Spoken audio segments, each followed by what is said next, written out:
paano maging delivery rider as Grab.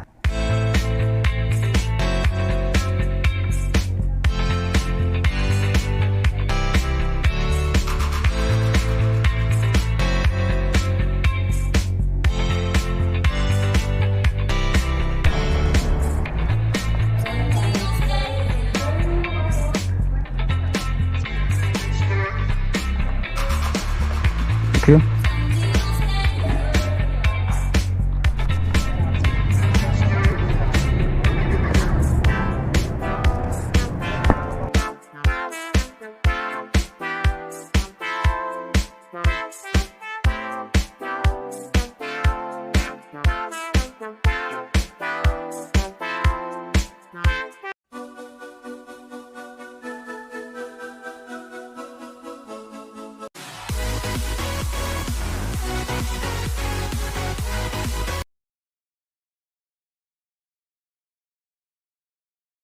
Yan mga ka-B1 Moto, good day sa inyong lahat and welcome sa mga vlog. Ngayong araw is kukunin na natin ang ating first order dito sa Goldilocks. Papakita ko sa inyo is kung paano nga ba mag-deliver, paano maging delivery rider as Grab. Cake pala to, kailangan bagalan ko yung takbo. Goldilocks.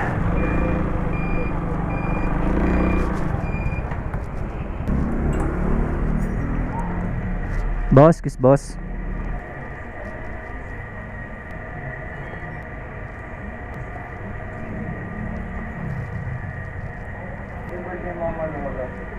Sige lang.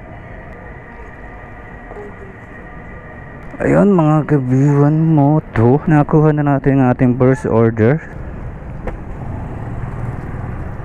Ayan, secured na mga ka-B1 Moto. Ayan mga ka-B1 Moto, simula rito sa Goldilocks Paliparan, babiyahe tayo ng San Pedro. Aabutin to ng 9.7 kilometers and 20 minutes. Bali ang fare nito mga ka-B1 Moto is 110 pesos plus 15 gem. So bali kick yung dala natin, so kailangan doble ingat tayo. Yun, bago ang lahat mga ka-B1 Moto is magsha-shoutout muna tayo. So, shoutout tayo kay Rian Alfon. Nagpapa-shoutout siya from Laguna. Grab rider din daw po siya. So maraming salamat sa suporta pa and ride safe sa iyo. Tsaka kay J-Lo Magallanes. Ayun, maraming salamat sa suporta Paps. Ride safe sa iyo, God bless and ride safe. So maraming salamat sa lahat ng sumusuporta, sa lahat ng nagpapa-shoutout. So maraming salamat sa suporta nyo. Ride safe and God bless sa inyong lahat. Ito ma'am. Okay, salamat ma'am.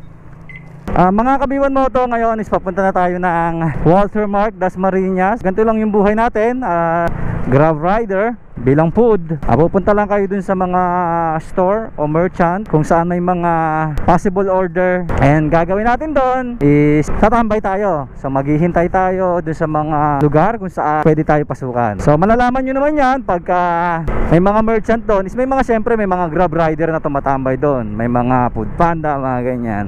Ayun ang sign doon. Syempre habang naghihintay kayo, tanong-tanong na rin kayo ng mga diskarte na dapat doon sa mga tropang maabutan nyo doon. Mababait naman yung mga Grab na yan mga Grab rider na yan. Tuturuan naman kayo niyan, bibigyan naman kayo ng mga tips niyan. And once na pinasukan kayo ng booking, bali pupuntahan nyo lang yung merchant kung ano yung store na pumasok sa inyo, and then papakita nyo yung order nyo, mayroon yung code and kung ano yung mga details, mag-price, lahat ng details nandun na. And hihintayin nyo lang po yun na matapos, then i-deliver nyo na po. Ganun lang naman kasimple yung pagproseso ng o pagiging delivery rider as a Grab.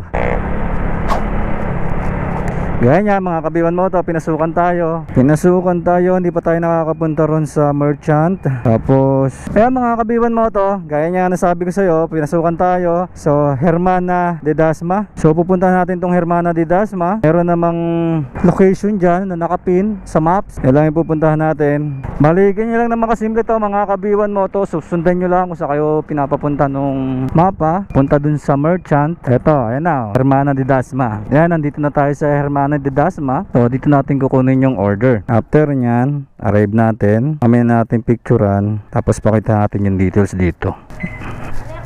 Sisig ma'am, yun lang po, yung sisig na good for 2. Ayun mga ka-B1 Moto, hihintayin lang natin.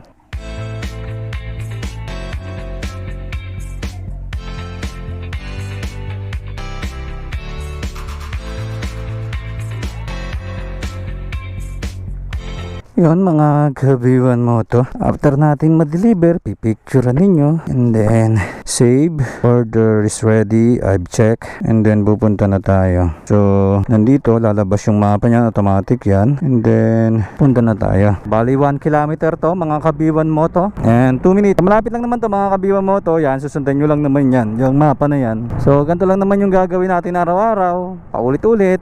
Tapos, kikita na tayo. Sa pagiging rider lang, syempre, kailangan tsaga-tsaga, lalo na sa paghihintay ng booking, tapos paghihintay dun sa order. Kasi usually yan ang medyo nakaka-inis issue sa pagiging delivery rider, yung paghihintay at paghihintay. Kasi yung pagdi-deliver na yan, paulit-ulit nyo naman gagawin yan eh. So may mapa naman, may instruction naman, step by step naman yung pagpapadeliver, may mapa. So madali lang. Ang nagiging problema lang is yung paghihintay ng booking sa mga tambayan. Yun yung struggle doon, kung papasukan kayo ng booking, kung gaano katagal.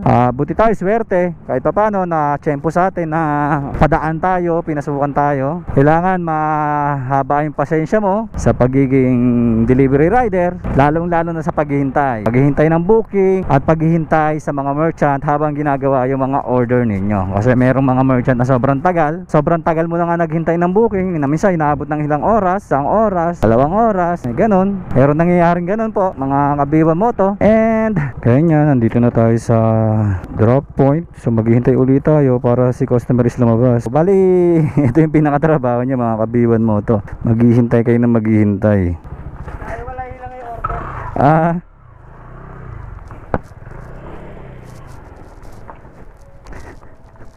Ito ma'am, salamat. May aso ma'am. Ayun, yung nakasabay ko palang rider kanina is dito rin pala deliver nun. Ayan mga kabiwan mo to, delivered. Mas na-deliver natin mga kabiwan mo to. Okay na yun, papasok na yun sa wallet natin dahil GrabPay. So hindi na tayo naningil mga kabiwan mo to, kasi nga bayad na yung order ni ma'am, GrabPay siya, kaya wala tayo siningil. So dalawa lang naman ang payment method ni Grab, isang GrabPay at isang cash. So obviously cash, may sisingilin kayo sa customer, ibabawas sa top up ninyo yun. And then yung GrabPay yun, wala na kasi sisingilin, papasok na lang po yung sa wallet ninyo. So bayad na ni customer online yung transaction na yun. So bali pupunta ngayon tayo ng Walter. So ganun lang naman mga kabiwan mo to, magdala lang kayo lagi ng mahabang pasensya dahil sa paghihintay. So yun lang naman yung kalaban natin doon mga kabiwan mo to, yung paghihintay. Kasi yun nga, gaya na sabi ko sa inyo kanina, yung pagdi-deliver natin is paulit-ulit na yan. Yun at yung pa rin yung gagawin natin. Kumbaga basic na yun yung pagdi-deliver. Ayan, dito tayo sa namiss ko biglang Walter. Sa mga hindi nakakala, matagal akong di bumiyahe. Ewan ko, kilala pa ako ng mga tambay dito. Boss, ang patambay ng mga Grab dito? Musta? Kambal pa tayo Musta na? Ha? Ayan mga kabiwan mo to, nakakuha na natin ang ating first order. Bali batch order nga pala to mga kabiwan mo to. Unang nakuha natin is Pouchin, and yung pangalawang nakuha natin is KFC sa Litran. So on the way naman to, dun sa unang deliver natin, kaya siguro sa ating binigay. So punta na tayo dun. So babiyahe tayo ng 7 minutes and 2.7 kilometers papunta dun sa second pickup natin. Doon, ganun lang gagawin nyo mga kabiwan mo to, maghihintay and then kukunin nyo so ganito lang yung umiikot yung buhay nating mga delivery rider araw-araw. Kailangan lang talaga ng tiyaga, pasensya, syempre. Bali itong dalawang order na to mga kabiwan mo to, isaabot to ng 183 pesos. Bali 188 plus 22 gems. Ayun, nakuha na natin mga kabiwan mo to. Ayun, may magpapa-shoutout daw dito. Brother, ano pangalan mo brother? James. Tropang Salitran, boss. Tropang Salitran. Tropang Salitran. Shoutout kay sa Tropang Salitran. Kay James. Thank you. Ayun mga kabiwan mo to, shoutout kay James. At pinapa-shoutout nyo ang Tropang Salitran. Ride safe sa inyo lahat and God bless. Ayun mga kabiwan mo to, the way na tayo sa ating drop off. Ang ating first drop off. Etong unang drop natin is, ito yung pangalawang nakakuha natin. Dahil siya yung mas malapit, ito yung unang i-drop natin. So automatic naman kay Grab yun, kung sino yung mas malapit, yun yung isasuggest niya na unang i-deliver ninyo. Ayun, saktong-sakto, lumabas si sir. KFC sir, no? KFC. Ito po. Uy, salamat po sir. God bless po. Alright, delivered.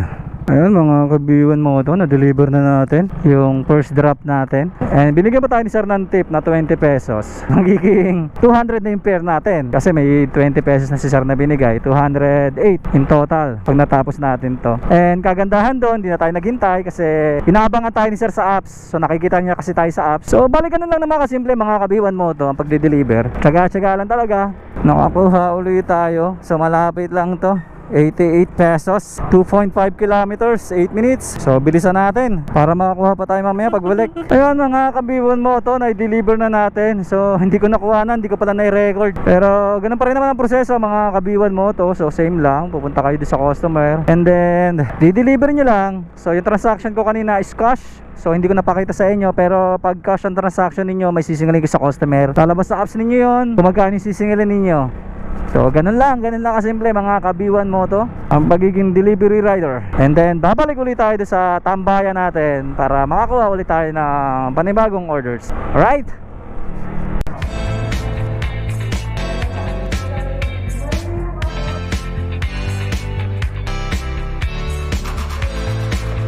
Okay.